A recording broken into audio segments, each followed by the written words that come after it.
Olá, meus alunos. A aula de hoje é de Ciências, capítulo 1 do nosso módulo 2, que fala sobre os seres vivos e a obtenção de alimentos. Esse conteúdo, ele fala sobre como é feita a alimentação de alguns animais. Então, ele se refere à cadeia alimentar. E aí nós vamos identificar qual é a relação que existe entre esses animais quando eles estão realizando as suas alimentações. Aí nós temos uma página de abertura, né, que fala um pouco e traz para nós sobre todos os seres vivos que existem no planeta Terra, que são milhões de seres vivos de todos os tipos e cada um desempenha um papel diferente um do outro. E na página de abertura a gente consegue identificar como é essa biodiversidade, a quantidade de seres que existem, né, na natureza. Eles vivem em um mesmo ambiente e estão ligados entre si. Nada na natureza é solta. Tudo tem uma ligação, eles estão interligados entre si. E assim também é a alimentação. Então, é como se eles formassem um elo, uma grande corrente. Tanto os seres vivos que produzem o seu próprio alimento, como as plantas, como aqueles também que dependem do alimento produzido por elas, como alguns animais estão diretamente ou indiretamente ligados. E elo, gente, quando a gente fala em elo, a gente está falando sobre uma argola de uma corrente. Aqueles elozinhos, as argolinhas que ligam as correntes. Então, tudo ali está ligado. Imaginem que os animais também fazem parte dessa corrente, eles estão ligados. E a alimentação deles é assim, um dependendo do outro.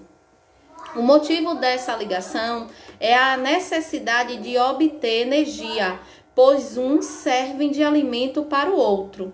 Então, isso é uma cadeia alimentar. Quando os seres vivos, eles interagem e gera essa relação de alimentar, eles estão formando uma cadeia alimentar. Aí tem o exemplo de uma planta, né? E aí vem o caititu come as plantas e a onça-pintada come o caititu. Então, esses seres vivos, eles formam uma cadeia alimentar, porque um depende do outro. Os componentes de uma cadeia alimentar são os produtores, os consumidores e os decompositores. Eu vou explicar para vocês o que são cada um desses elementos da cadeia alimentar.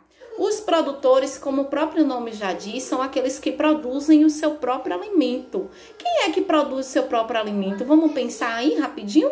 A primeira ideia que vem na cabeça são as plantas. As plantas, elas conseguem produzir o seu próprio alimento. São seres que fabricam o seu alimento. Por meio de quê? Da fotossíntese. Então, a planta constitui a base da cadeia alimentar. As plantas e também as algas, elas são autossuficientes, elas produzem o próprio alimento. Fotossíntese é aquele processo que a gente já estudou, né? Pelo qual as plantas e as algas produzem o seu alimento como? Utilizando a energia do sol, transformando essa energia em gás carbônico, retirando do ar e a água e transformando em alimento. Nesse processo também é produzido oxigênio que é liberado na atmosfera. Aí nós temos os consumidores. Quem são os consumidores? São aqueles que consomem. Eles não realizam a fotossíntese, portanto, são incapazes de fabricar o seu próprio alimento. Então, eles dependem, eles consomem, né?